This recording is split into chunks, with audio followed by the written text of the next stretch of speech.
Тэгэхээр дараагийн асуудал дээр та бүхэн мэдж байгаа. Дараагийн 20 жил одоо тийм үү сонгон хайрхан дүүрт баруун аймагуудын баруун одоо 8 9 аймагуудын одоо зорчигч тээвэр автобусаар зорчигч иргэдэд одоо үйлчлэгээ хангагддаг байсан. За энэ одоо үйлчлэгээ бол байнга одоо хил ам дагуулдаг. Иргэдэд одоо ая тухгүй байна, тав тухгүй байна, машин зогсоол алга, иргэдийг одоо үйлчлэгч орлон 0 алга одоо ерөөсөө тэгээд маш одоо олон жил хил ам дагуулж ирсэн. Энэ олон жил одоо энэ хил ам дагуулж ирсэн асуудлыг үе үеийн одоо үүдгийн зам тээврийн сайд нар үе үеийн хотын удирдлагууд шийдэх гэж шийдэж чаддаг бас айдаг байсан юм байна лээ.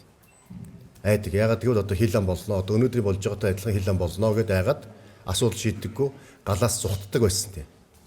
Тэгвэл одоо өнөөдөр бас Монгол улсын засгийн газар за Монгол улсын одоо зам тээврийн яам нийслэлийн хотын одоо засаг дарга бид бүхэн одоо бас энэ Улаанбаатарын төвжирлийг нэгдээ бас одоо алга болгоход энэ тодорхой асуудал шийдэх ёстой. Хоёрдугаарт нь орон нутг руу дараагийн автовокзалаар тийм үү дамжиж жилдээ 800 орчим мянган иргэн зорчиж байгаа. 800 мянга орчим. Энэ иргэдийг бас ая тухтаа зорчуулмаар байна. Ая тухтаа. Автобусны зогсоол байхгүй, машины зогсоол байхгүй, ард иргэдэнд бийц 0 байхгүй.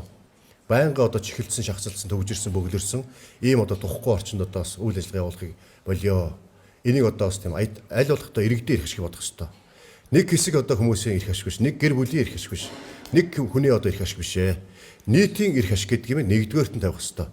Гэдэг үүднээс зам тээврийн сайдын хувьд автор үндэсний төвд чиглэл өгсөн. Өөрөөр хэлэх юм бол энэ даргооныхаа үйл ажиллагааг сайжруулах, энэ зорчигч тээврийг ая тухтаа иргэдэг тийм тав тухтаа зорчих бололцоо боломжоор хангаа. Ийм байдалд одоо иргэдэг чирэгдүүлж болохгүй гэдэг үр даалгавар өгсөн. Үүний дагуу одоо автор үндэсний төв одоо гүр соронзон захирал сонгон шалруулалт зарлаад одоо тийм үндсэндээ баруун одоо аймагуудын чиглэлийн одоо зорчигч үйлчлэгээний төвийг одоо хаана хийж болохыг сонгон шалруулалт зарлаад үүнийх нь одоо үр дүнд тэр одоо номын компани одоо тэр газар дээр одоо юу гэдгийг үйл ажиллагаа явуулахаар гэрээ хийсэн байна лээ. Миний хувьд одоо юу гэдгийг тэрнтэй гэрээ хинттэй гэрээ хийж одоо чиглэл өгсөн байхгүй.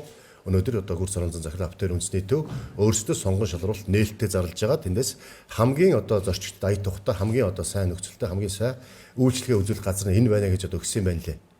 Энэ одоо үнэхээр одоо хууль зөрчсөн зөрчөөгд хууль хяналтын байгууллага шалгах бах, тогтоох бах.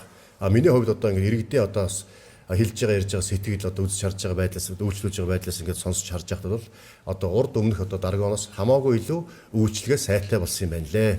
Энэ бол одоо харьцангуй одоо юу гэдгийг зөв шийдвэр болсон байна гэж одоо олон нийт үзэж байгаа. Тийм болохоор одоо энэ дээр юу гэдгийг нэг одоо айжчихэд одоо яагаад гэх зүйл алга.